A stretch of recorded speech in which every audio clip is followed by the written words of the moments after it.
Hi, my name's Derek Skillings. I'm from Skillings & Sons out of Amherst, New Hampshire, and today I'm going to show you how to change a 20-inch Big Blue sediment filter. So this is the filter over here. It's two pieces. The black section is the head, and then the blue section is the housing where the filter is. The first thing we need to do when we want to change this filter is shut these two ball valves off. We've got one ball valve here, and the other ball valve is here. So the water is entering this way and comes into the filter and then leaves this way. I'm going to switch sides here. So these ball valves right now are normally on, and this valve is indicated by normally on by the tags that we put on the pipes, normally on. And it's parallel with the pipe, meaning the water is able to flow through this pipe, this ball valve. As opposed to this ball valve here is perpendicular with the pipe, and it's indicated on the tag as normally off. So water is not able to flow through this ball valve. And that's the tag. So the first thing we need to do when we want to change this sediment filter is turn this ball valve and this ball valve. After we have those two turned, now the water is not able to enter the filter, or any water is able to backfeed from the house plumbing. Once we have these valves turned, we want to depress this red button here, and this will have a little bit of water come out of it, but what it's doing is relieving the pressure inside the pipe in the housing. So we push this button down, and a little bit of water will spurt out. This is a dry system. There's no water in this filter right now, so it's not going to happen. But you just push this down. It's spring-loaded, and a little bit of water will come out for a half a second. Once that button is pushed down, now there's no pressure in the system, so we're able to turn this bottom section, this blue housing, and take the housing apart. And we want to use this big blue wrench with it to loosen the filter.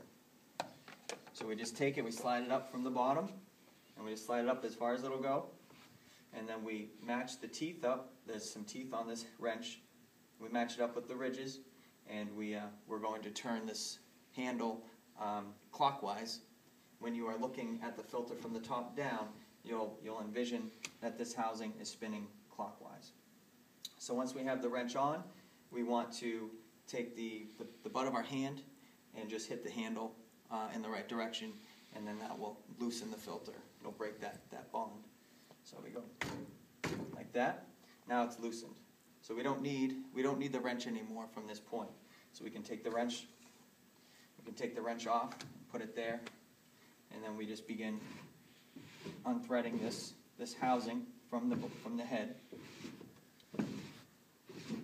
Once we get it pretty close to where it's going to come out, you can feel the housing is loose within the head. And you want to make sure that you have a good grip on this housing, because it is full of water and it's heavy. So once we have the housing off, then we can take the filter out. But I'll note one thing. You want to make sure it's a good idea to have a bucket underneath the housing here, because as you're unthreading this, water will start to slide down. It'll start to slide down the housing. So we have it on the ground now, and what we're looking at is the filter in the middle, and we've got a black O-ring around the edge and sitting in this slot.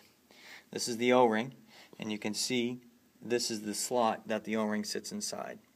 And you want to make sure when you take the housing out of the head that this O-ring does not get stuck up inside here. If it is, just take it out, and you want to put it back in there. Now, when you take this out, when you take the filter off, you want to make sure the O-ring is lubricated.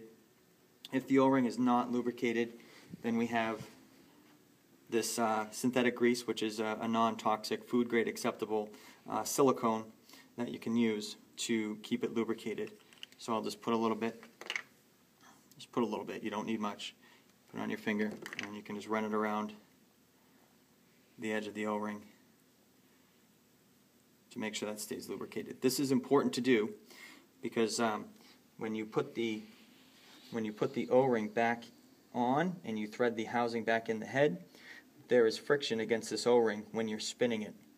Okay, so this can stretch out if it's not lubricated. Once it stretches out, it's no good. If you If you end up having an O-ring that is too stretched out, then you can buy a new one. And it comes in these packages, and we have them on our online store. You can buy O-rings, pretty much anything that you need for these products. So once we have the O-ring in there and that's all set, we can take the filter out, the dirty filter. This is brand new, so it looks nice and clean. But imagine it's very dirty. It needs to be changed. So we put the old one away, we put a new one in, and then we just slide it down the housing. Okay, now there is no proper way to put this in terms of up or down. They're the same. The top, or each end, is the same. Okay, so the water enters the side, goes into the center, and then goes up into the house. So you just want to make sure you put that in there, center it. There's a little centering thing down on the bottom. And once we have that down in the filter, we want to take it and put it up in there and make sure the threads line up and just begin threading it back in. And just remember, you're doing it the opposite way, and it's threading counterclockwise now if you're looking at the housing from the top.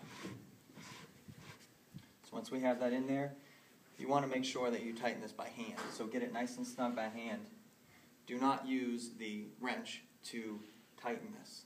The reason is, if you use the wrench to tighten the filter back in, the next time you go to change the filter, it will be very difficult to get this back off. What happens is, as the system gets pressurized, the threads get even tighter in here. So you do not want to use this to retighten the housing. Okay, so now we've got the filter back in there, everything connected back up. We want to open these ball valves.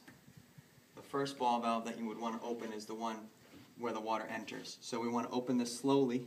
So just open it just a little bit. You can just let the water flow in, and it'll slowly fill up, and you'll hear it. And then once it gets closer to being full, the water will slow down. And you want to make sure you have no leaks. You might have leaks coming out the top here. Once you know you have no leaks, you can open that one all the way. And then you want to open this one after that. And you open this one slowly also to make sure no one has used water upstairs or anything while you have changed the filter. If you hear water rushing somewhere as you're opening this, you want to just make sure you do it slowly and then go shut the faucet off. So you open that one up, and now you're everything is back to service mode. And when you go to open a faucet upstairs, you might have some air coming out of it because we introduced air to the system. Not a bad idea to add a little bit of chlorine to the filter, a cup full of chlorine, half a cup, just to help disinfect anything that you might have gotten germs on. But once you get everything back together, you can open a faucet, a little bit of air might come out, that'll go away quickly, and once it does, everything is back running normal. You might have a little bit of cloudy water for a while. If you run the water, that cloudiness will go away. The white cloudy is just from the filter being brand new when it was manufactured. It just needs to get the fines that are in the filter out, and that'll eventually go away, and you'll be back to normal conditions. And that is how you change a Big Blue. Thank you.